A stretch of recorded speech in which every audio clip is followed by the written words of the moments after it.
You use borax. It's a household cleaning product that's been used for decades. And several studies link back to borax or boron use in 8th century times. And there's even a notation or story around Marco Polo, who brought boron glazes to Europe in the 13th century.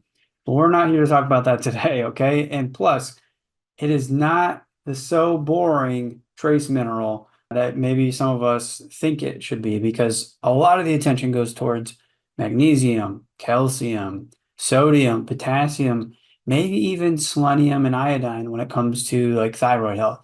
But boron is absolutely important too, okay? So today we're going to do a deep dive on boron, where it's found, what you can do, how much you need in the body, and why you should care about it, because it can actually help prevention of cancer. It can help with bone and muscle tissue health. It even helps with the reproductive system and your hormones like testosterone and estrogen, okay? So if you're new to this channel, my name is Troy Rice. I'm an integrative medicine practitioner and naturopath, trained in several different disciplines, including aiming clinics in brain health and functional breathing through Oxygen Advantage. And I bring all of that to the table in the practice and how we help people here, and then also in these trainings. So let's talk about boron. So here we go. So boron is considered to be an energy booster and a fighter against fatigue because it helps in a lot of different processes around energy metabolism.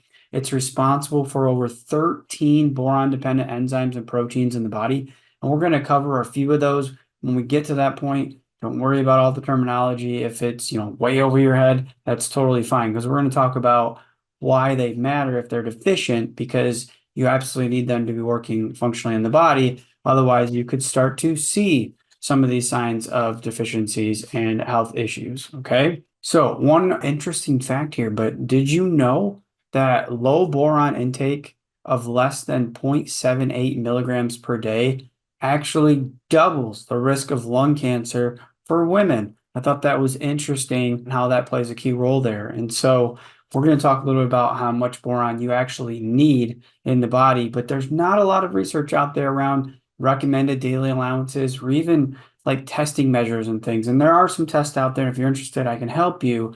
But most importantly, just to consume some of the foods that we're going to talk about to make sure that you're getting enough.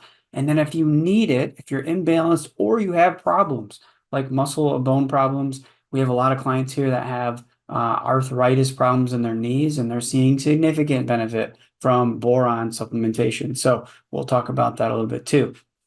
So what are three common risk factors associated with boron? And so number one, cancer, okay?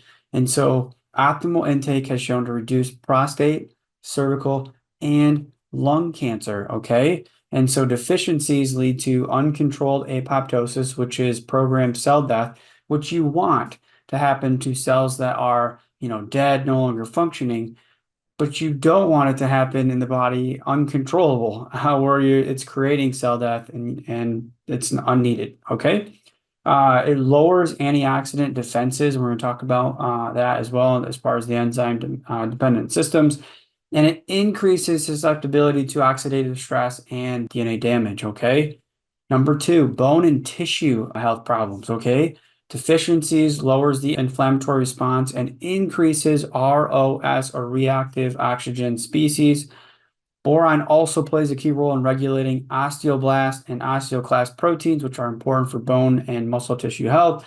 And then a deficiency also inhibits protein synthesis, leading to delayed wound healing and soft tissue repair. So if you're somebody that has, incurred an injury, let's say like you get a scar or damage on your hand or your arm or your leg, and you notice that it's not healing that fast, you might have deficiency in multiple things like magnesium and protein intake, but boron is absolutely helpful for that. So consider that if you are starting to see signs of that show up in some injured spots. And then number three, the steroidal or sex hormone process. Okay. And so a deficiency lowers the inhibition of the sex hormone binding globulins. Okay. And why you would care about that is it can lead to higher flowing amounts of for this example, free testosterone, or when the enzyme's actually working appropriately, supported by boron, it actually binds that testosterone up in the body and uses it. So it's not free flowing, okay? It also plays a key role in estrogen receptor beta activity. In other words, boron doesn't have a direct relationship to the increased production and utilization of estrogen in the body, but it actually plays a role in supporting the receptor for the activity and production of estrogen, or most specifically, estradiol. Okay. So what are some dependent enzymes and proteins that you might want to care about? So I'm going to give the list here, but most importantly, I want to call out what the consequences are when there's a deficiency in boron that leads to non-optimal function of these particular enzymes in the body. Okay, so superoxide dismutase is one, catalase NAD plus, which gets a lot of attention in the media right now, right? It's very important in regards to the metabolism and energy cycle, or the Krebs cycle. D-ribose, SAMe, vitamin D, cyclic ADP ribose, 6-phosphogluconate, collagenase, calcitonin, estradiol, which we just talked about, Gen 4, delta aminolevanic acid dehydrogenase, which is a mouthful, okay? So instead of going through all the different functions related to those enzymes in the body, what we're going to cover here today is things that are linked to these enzymes, and if they're deficient, this is what you could see, okay? So, number one, increased tissue damage, increased oxidative stress, chronic fatigue, impaired gene expression, epigenetic expression, accelerated aging, early onset disease, high homocysteine levels, high inflammation, depression, increased risk of autoimmunity, weaker immune system, loss of bone density, mood disorders, low blood calcium levels, intracellular calcium accumulation. Okay, that's basically pulling calcium out of the cell and out of the bones and have it free flowing in the blood. Excess ROS, reactive oxygen species, bed sores, arthritis. We talked about that. Arthritis in the knee and the legs and the joints. And we've seen significant improvement with boron supplementation. Tissue calcification, reduced bone health, infertility, neurodegeneration and impaired cognition, muscle mass and soft tissue deterioration, anemia, low heme iron, and then poor oxygenation as well. And so all of those are related to those 13 dependent enzymes, okay? So how much do you need? Okay, with all of this said, like, well, what should I care about? Like, how much do I need? And there actually isn't a recommended daily allowance set as a standard, but the World Health Organization has come up with some limits. And so the acceptable safe amount is anywhere between 1 to 13 milligrams a day, which can come out to a calculation of 0.4 milligrams per kilogram of body weight. Okay, and I'll let you figure that out for yourself. The U.S. Institute of Medicine, Food and Nutrition Board come up with a upper tolerable limit of 20 milligrams a day that's acceptable and safe. The U.S. average, Mexico, European Union, and Korea had these following ranges, okay? Anywhere between 0.9 milligrams a day all the way up to 2 milligrams a day was shown to be effective in several studies, okay?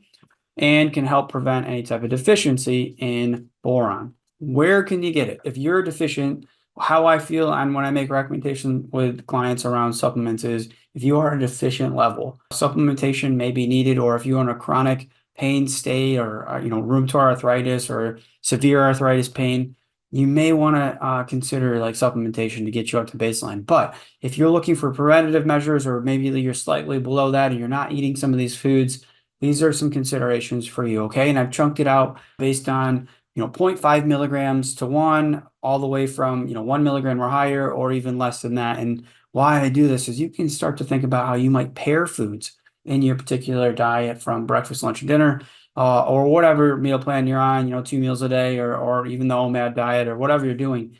But you can start to build some of these foods in and get up to that maybe 2 milligrams per day of boron intake, assuming that your foods are coming from a good source and they're not depleted in the soil. So let's go through a few of these, okay? Starting with 1 milligram or higher, prunes are very high. So if you eat, prunes on a daily basis, or let's even say a few times a week, you're looking at 7.2 milligrams per 1 cup. Red kidney beans, 1 cup, 2.48. Avocados, 2 milligrams of boron. So if you're getting good sourced avocado, 1 cup of that a day, you're getting 2 milligrams just in that alone. Black currants, 1.74, lentils, 1 cup, 1.5 almost. Prune juice, I mean, we talked about prunes, so no surprise there, right? Raisins, 1 ounce of raisins, 1.28 to 1.4. Chickpeas, 1.05. So if you love chickpeas and hummus, there you go. Plums, 1.1. And then I won't go through the full list here. I'll encourage you to access the free guide down here below the training. But things like peaches, almonds, hazelnuts, dates, grape juice, celery, apples, apricots, even red wine. I'm not promoting alcohol here, but a good sourced red wine, if you are a red wine drinker, can offer at least 0.5 milligrams of boron, depending on the source again. And then even marginal amounts found in Brazil nuts, peanuts, broccoli, oranges, lima beans, and so on.